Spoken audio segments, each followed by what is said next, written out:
Assalamualaikum warahmatullahi wabarakatuh. Banyak sih yang bilang bahwa anak IT kok nggak bisa ngoding, anak IT kok nggak bisa ini, nggak bisa itu. Lah, anak IT kok nggak bisa ini ya? Waduh, bukan anak IT itu. Atau, wah, IT abal-abal. Nah, kalimat itu sering kita dengar dari orang-orang awam yang belum paham dunia IT seluas apa. Jadi di sini saya akan sharing sedikit tentang luasnya website development. Banyak yang orang bilang bikin website bisa, tapi saya butuh teman ini nih. Wah, anak IT kok butuh, bukannya semuanya harus bisa. Ya, sesuatu yang sangat salah menurut saya teman-teman, karena dalam website development itu kita memerlukan banyak resource yang kita sendiri bakal kewalahan kalau kita handle sendiri. Nah, apa aja itu resource-nya? Yang pertama dipimpin oleh requirement analysis. Jadi requirement analysis ini dia akan memberikan spesifikasi apa saja yang dibutuhkan oleh user, menu apa saja, fitur apa saja, karakteristik user dan lain-lain. Selanjutnya akan diteruskan ke project manager. Nah, project manager sendiri dia yang bertugas sebagai pengelola atau pimpinan dalam sebuah proyek pembangunan website atau software. Nah, selain itu ada lagi nih desain grafis. Jadi bikin website itu juga harus ada desain grafisnya. Kenapa? Karena pasti butuh yang namanya misalkan icon, kemudian ilustrasi, karakter misalnya seperti itu, atau desain-desain lain yang dibutuhkan di website. Nah, selain itu juga ada desainer dan researcher dari UI dan UX. Nah, jadi untuk website yang berskala besar ataupun untuk software yang berskala besar seperti misalkan Gojek, Grab, Traveloka, Agoda seperti itu, mereka pasti membutuhkan yang namanya UI dan UX. Dari UX sendiri, orang yang melakukan riset juga sangat dibutuhkan. Biasanya untuk UX research itu orang yang sudah lama berkecimpung di dunia UI. Nah, kemudian dari UX tersebut, hasil rancangan yang sudah jadi, yang sudah di tes, yang sudah di riset, disetor ke UI. UI kemudian melakukan desainer halaman antarmuka serta tombol menu dan lain-lain dari seluruh aplikasi. Bahkan biasanya UI sendiri juga membuat prototipenya. Gunanya buat apa? Gunanya agar customer atau stakeholder kita paham bahwa aplikasi nanti seperti ini.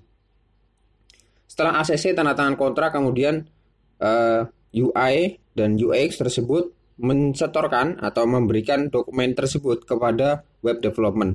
Nah, web development sendiri ini juga ada banyak. Ada kalau nggak salah ada tiga. Tapi di sub setiap bagian itu ada lagi. Yang pertama ada front end. Jadi dalam membuat website itu nggak semata-mata kita langsung bikin seperti itu. Nggak. Ada front end-nya. Front end itu dia yang bertugas untuk coding di bagian halaman utama atau tampilannya seperti itu.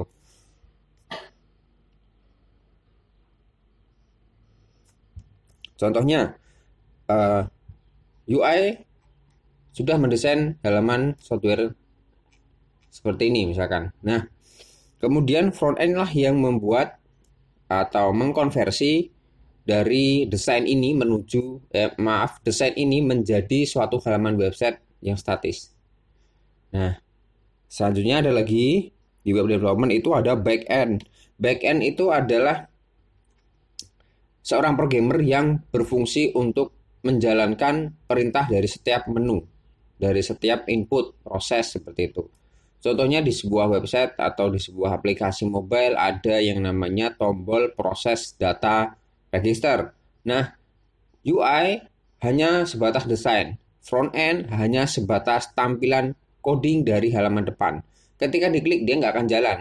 Nah, yang menjalankan ketika diklik tombol register kemudian menyimpan ke database adalah backend. Nah, selanjutnya yang ketiga ada full stack. Full stack ini yang paling berat teman-teman. Biasanya full stack ini gajinya sekitar rata-rata ya untuk Jogja itu 5 juta. Kalau di Jakarta full stack sampai 13 juta. Kenapa berat? Ya sangat berat juga di sektor job yang dia handle. Karena full stack dia harus paham mengenai lingkungan server, jaringan, hosting. Kemudian dia harus paham database relasional maupun non-relasional. Dia juga harus paham nih cara berinteraksi dengan API. Kemudian dia juga paham antar muka pengguna dan pengalaman pengguna atau UI UX. Kemudian dia juga harus paham quality assurance. Dia harus paham juga pengetahuan sekuritas di seluruh program dan memahami kebutuhan bisnis dari pelanggan. Jadi banyak sekali. Nah, biasanya full stack ini dia adalah seorang yang paham mengenai biasanya back end dulu. Dari back end dia kemudian menuju ke front end, setelah itu dia baru menuju ke sistem analis, sedikit-sedikit mempelajari untuk bisa masuk ke full stack. Jarang yang dari front end menuju ke back end karena biasanya mereka stuck di codingnya karena lebih susah di back end daripada front end. Selanjutnya ada tim quality assurance. Tim QA ini dia yang melakukan testing dari nol sampai aplikasi tersebut versi beta atau siap untuk di launching ke stakeholder dan user. Nah, selain itu juga ada lagi SEO expert, yaitu dia ada content writer, digital marketing spesialis, seperti itu.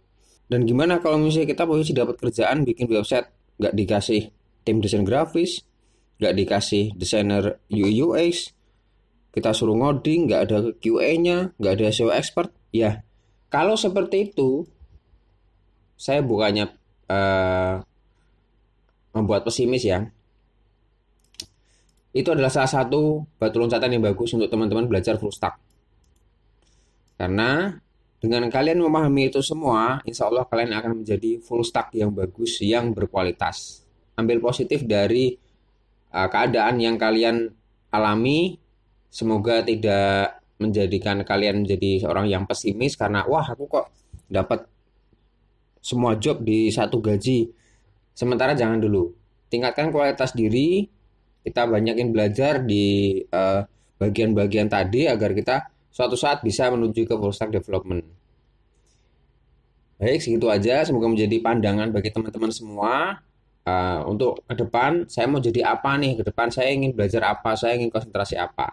Dan buat masyarakat, buat teman-teman yang non-IT, biar paham juga dengan adanya video ini bahwa orang IT dalam membuat website itu nggak gampang. Orang IT dalam membuat website itu perlu tim. Orang IT dalam membuat website itu nggak semata-mata cling langsung jadi. Ada waktu, ada proses, ada tim besar yang harus mensupport semuanya.